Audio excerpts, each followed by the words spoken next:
the key thing that you learn when you learn about tree structure is how trees grow, but also how they fall apart. So codominant stems are when you have two stems that are of equal sizes. Even when it's a U-shape, in the textbooks, a U-shaped union between two stems of the same size is recognized as a weak structure. Now you take the U-shape and you make it a V-shape, so you turn that union into an acute angle of attachment, you have an even weaker structure. The third step is you have those two competing stems with acute angles of attachment, and then you have included bark. What included bark is, you have two stems that are growing physically wide. They actually start pushing apart from each other, and you'll see bark with no room to go anywhere. It starts pushing down on the sides. So you'll hear this phrase a lot this morning, which is codominant stems, or competing leaders, competing trunks, narrow points of attachment, some with or without included bark. So this is a ficus, and when we look at storm response and trees fail, we can't predict when a tree is going to fail, but we essentially do like an autopsy, right? You're picking pieces of tree up off the ground. Oh, what species is it and where did it fail? And these trees are failing in very easy to recognize locations. So in this case, codominant stem with a very acute angle of attachment. This is where we're seeing ficus trees fail across the city. Now, if you only had this on a small side lateral branch, well, that's easy enough. You can just prune that branch off theoretically and mitigate that potential failure. But this tree, if you look around it 360, you'll just see that every union is the same exact structure that's weak and prone to fail. Now, this tree years ago was essentially topped at this height, and what happened is that stress response just put out new branches in a very willy-nilly way. And that's what we have as a result, 20, 30 years later, is a bunch of stems that are prone to fail. Some trees have been topped. That produces really poor structure. Some have not been topped. It's just the structure in and of itself that's formed. So for this one, we look at all sides of the tree, and we look at all the angles of attachment, and throughout this tree, hey guys, you'll find, hey Val. Here's that tree.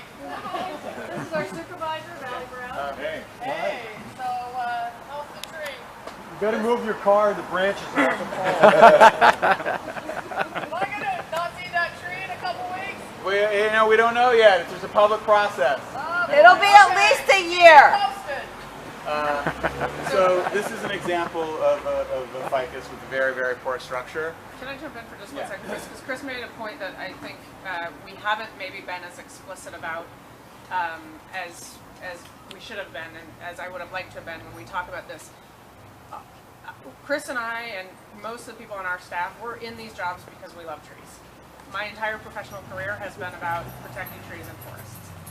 So we're always going to look for other ways to mitigate the concerns other than removal if possible. So I think what Chris was pointing out with these branches is we've got one branch with a bad union and we can easily just prune off one branch.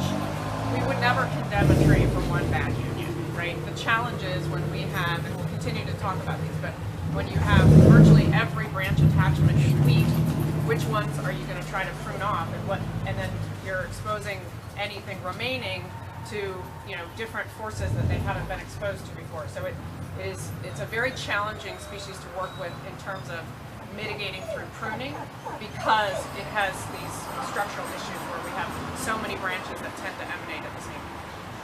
So I just wanted to emphasize question that. for you. Yeah.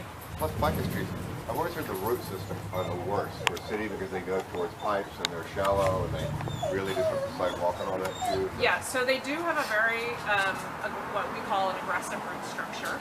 I wouldn't say they go towards pipes. So any tree root, it goes towards water. And if there's a leaking pipe that's leaking water, especially yummy sewer water, that's the best kind, then any tree root is going to weasel its little way in there and exploit that leak. But in general, trees don't break pipes, they just exploit bad pipes. Having said that, one of the challenges that we face with this species, and again, it's usually a number of factors, not a single factor, that results in our recommendation for removal.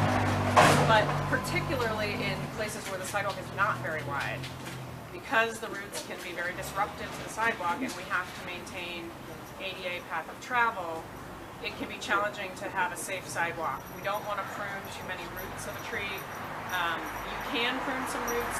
Ficus is relatively tolerant of root pruning, although we have seen root failures. And when we see root failures, it's often after a previous root pruning. So we really try to avoid root pruning whenever possible. And in many cases, you'll see we widen basins around trees to avoid root pruning. I notice you're doing that now, like on my block on Waller. You come by and you're creating very Bigger, large. yeah, sometimes very It's a large. wide street. Yeah, wide side exactly. street. When there's room, that's always our preference. So are you guys involved in, are you doing that too? We are. We do. We mark that. So whenever we are doing sidewalk repairs in a neighborhood, so we've got contractors who are doing tree pruning. Now that we've taken everything over, we also have contracts in-house doing sidewalk repairs. Our urban forestry inspectors go in ahead of those contracts as well and look for sidewalk. What can we safely cut of the roots if we need to? What can't we? Marking those basin expansions. And the city will do The city will do the basin expansion. Yeah, yeah. So just real quick, and then so it's rare that sidewalk damage alone would necessitate the removal of a tree, but it does occasionally happen. With ficus, it's often a contributing factor. Not as much in this neighborhood because the sidewalks are wider. On 24th Street in the Mission, it's a major factor. We have a lot of pedestrians, extremely damaged sidewalks, and there's no room for larger basins. Those trees also have all of the same One last thing to tack on about ficus trees. When I was interviewing with Friends of Urban Forest in 2000, I noticed ficus trees and blackwood acacia trees were no longer on the city's planting list, and I asked a question about that. So even in the 90s, largely the ficus got removed from the planting list because of the sidewalk damage. You know, a lot of people had planted those on their own or with Friends of Urban Forest, and they're destroying their sidewalks. So at the time, ficus can handle a lot of root pruning, but again, a narrow sidewalk that becomes really difficult. We weren't concerned about the failures of the ficus in the